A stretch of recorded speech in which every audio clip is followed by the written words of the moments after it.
If you're asked a question that pulls you away from your key messages, your islands, you can get back on message by building a bridge.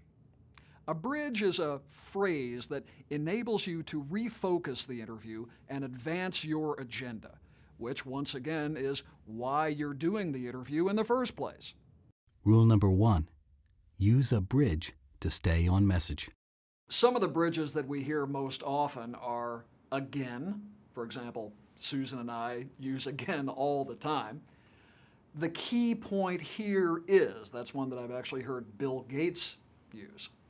Other ones are, what's important is, or that's a separate issue, or the real issue here is, and so on.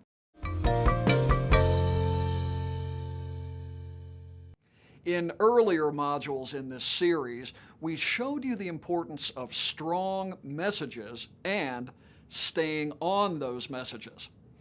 In this chapter, we will learn how to adapt to the different kinds of news media. First, television.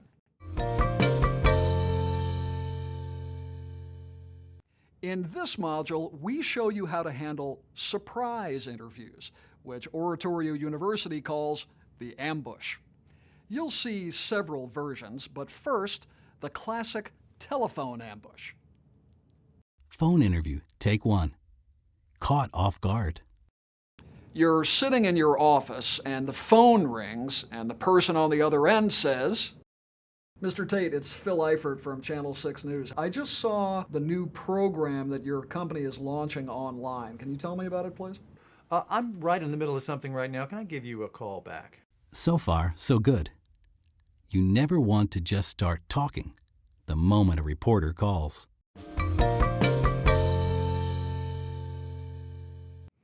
You know, most of the time, an interview with a journalist is a reasonably civil affair, but there are also times when the reporter may get a bit tricky with the line of questioning to try to get you off course. We call these reporter traps.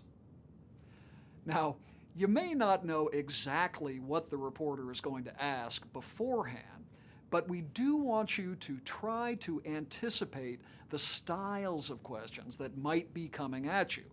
Let's start with the hypothetical question.